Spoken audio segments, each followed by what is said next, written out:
नमस्कार दोस्तों, आप कैसे हैं? मुझे उम्मीद है कि आप प्रसन्न एवं स्वस्थ होंगे। आज आप देख रहे हैं अपना channel hemophilia yoga with Pandey sir.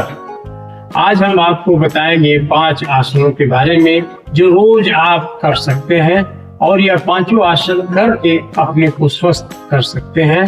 तो आइए हम आपको पांचों आसन बारी बारी से एक एक करके बताएंगे और उसे ध्यान से देखिए और रोज करिए। स्वस्थ रहेंगे, मस्त रहेंगे और इसी में व्यस्त के साथ हम करते हैं ताड़ासन। ताड़ासन अगर करते हैं आप तो ताड़ासन का सबसे बड़ा लाभ है कि आपकी लंबाई बढ़ती है। पहले क्या करेंगे? पहले पंजों को खोलेंगे, एड़ी में डालेंगे और दोनों हाथों की अंगुलियों को एक दूसरे में फंसाएंगे और उसके बाद धीरे से हाथ को उल्टा करके ऊपर उठाते जाएंगे और फिर इसके बाद क्या करेंगे? पंजों के सहारे खड़े हो जाएंगे, ऐसे खड़े होते जाएंगे। जब ऐसे आप खड़े होंगे तो इसका सबसे बड़ा लाभ है कि जो छोटे लोग हैं उनकी लंबाई बढ़ती है, मांसपेशियां जो कमर की मांसपेशियां ढीली होती हैं और इस तरह से आप ताड़ासन 2 बार 3 बार कर सकते हैं। पंजे की अंगुलियों पर खड़े हो और गिनती गिनेंगे अपने मन में 10 बार।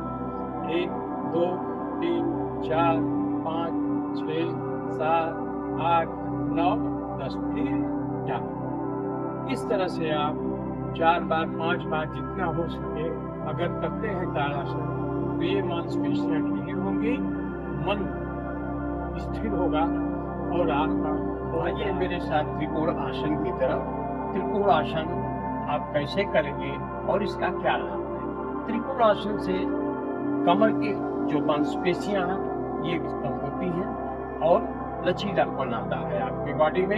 इसमें क्या करेंगे? सर्वप्रथम दोनों पैरों में फासला, अधिक से अधिक जितना फासला आप कर सकते हैं उतना फासला करिए। फिर दोनों हाथों को फैलाइए, राइट हैंड को लेकर के बाएं पैर की तरफ आप ले जाएंगे, दाहिने हाथ को बाएं पैर की तरफ और बाएं हाथ को दाहिने हाथ पैर की तरफ। इस तरह से आप करते रहेंगे। हमारे साथ आप जुड़ जाइए और त्रिकोण आसन का पूरा लाभ उठाइए। 1 ऊपर देखेंगे, हाथ ऊपर होगा, फिर 2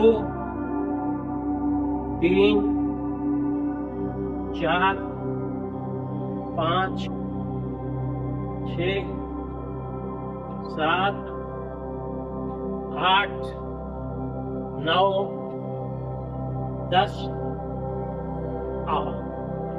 इस तरह से आप दिन में सवेरे और शाम 2-2 बार 3-3 बार आप करते हैं। अगर ऐसा करते हैं तो कमर की ये जो चर्बी है हिप की ये कमजोर होगी, गले भी और लचीलापन आएगा आपकी बॉडी में।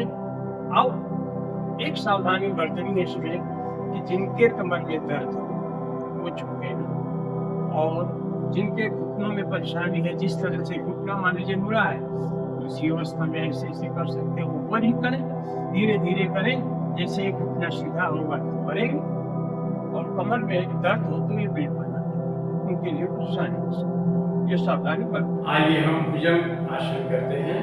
भुजंग आसन के लिए खड़े हो जाइए।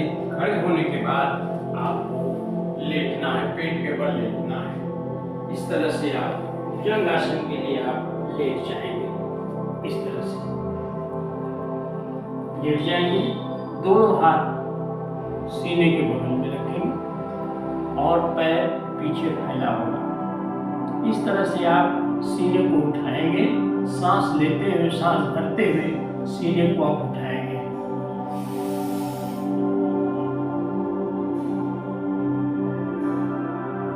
कुछ देर तक रुकेंगे आप, कमर नीचे जाएगी और गर्दन ऊपर होगा। इस तरह से आप भुजंग आसन करते हुए फिर आप पर्वत आसन की तरफ जाएंगे। धीरे धीरे पैरों को मोड़ेंगे और पीछे जाएंगे, जितना पीछे हो सके उतना पीछे पर्वत आसन की तरफ जाएंगे आप। यह आसन करने से कमर आपकी लचीली होगी, मांसपेशियां खत्म होगी और इस तरह से स्फूर्ति आएगी। जिनके कमर में दर्द हो वो इस आसन को न करें तो ठीक है। इस तरीके से आप फिर भुजंग आसन की तरफ बढ़ेंगे फिर इस तरह से सांस लेते हुए पेट में सांस भरते हुए ऊपर, फिर सांस छोड़ते हुए पर्वतासन की तरफ आएंगे। इस तरह से कम 4 से 5 बार आप करेंगे। सांस छोड़ते हुए, फिर सांस लेते हुए, फिर सांस छोड़ते हुए पर्वतासन की तरफ जितना हो सके पीछे, पूरे बॉडी को पीछे फेंको। फिर भुजंगासन के लिए सांस छोड़ते हुए, फिर सांस भरते हुए ऊपर है।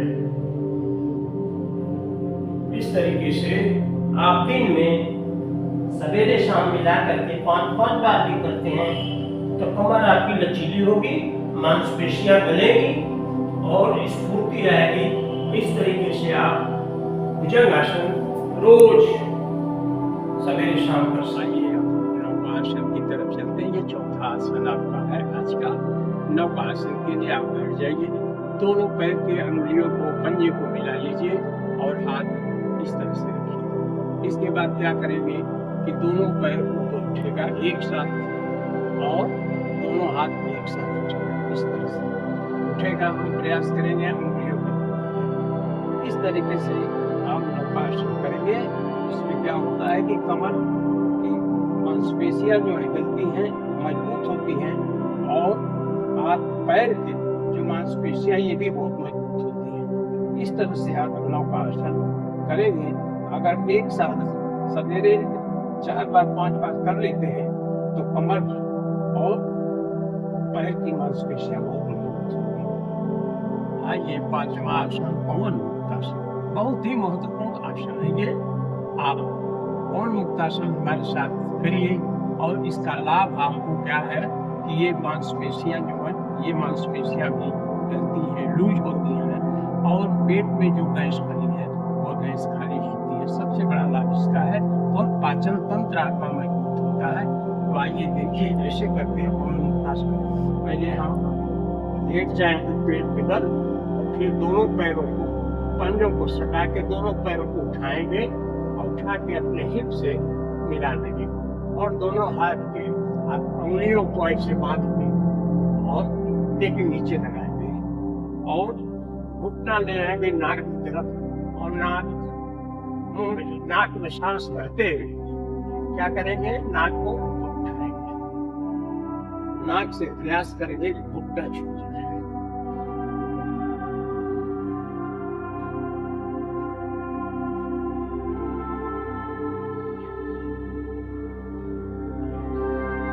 फिर सांस छोड़ते हुए पैरों को मुक्त करें। फिर यही क्रिया बार बार कम से कम 2 बार 3 बार अवश्य करें। फिर ऐसे ही दोनों हाथ की अंगुलियों को बांधेंगे, घुटने के नीचे लगाएंगे और घुटनों को नाक की तरफ ले आएंगे और चेहरे को उठाएंगे, सांस भरते हुए।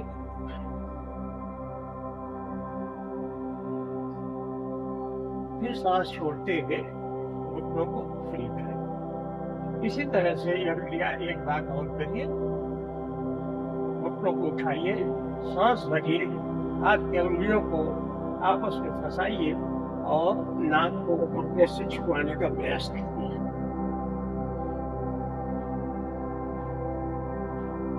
पवन मुक्तासन करने के बाद कमर की मसाज इसी के साथ अगर करते हैं तो बहुत बड़ा लाभ होता है।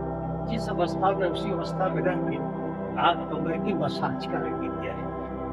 ऐसे ऐसे ये कमर की मसाज हो जाती है। इसको दाएं बाएं भी आप कर सकते हैं। दाएं फिर बाएं फिर दाएं और फिर बाएं। इस तरह से अगर पवन मुक्तासन आप करते हैं तो पाचन में और गैस न बने, इसके लिए बहुत ही फायदेमंद है। फिर इसके बाद क्या करेंगे, आप 5 आसन करने के बाद थोड़ा सा रिलैक्स हो जाइए, सब आसन में चले जाए। दोनों हाथों को ऊपर करके पैर को बिल्कुल ढीला कर देंगे। दोनों पैरों में थोड़ा सा फासला रहेगा, गर्दन एक तरफ हो जाएगा और बिल्कुल शांत मुद्रा में थोड़ी देर तक आप लेटे रहेंगे, जिससे जो भी मांसपेशियों में ये गर्मी आई है वो ठीक हो जाएगी। बिल्कुल रिलैक्स मिलेगा, बिल्कुल आराम फरमाइए।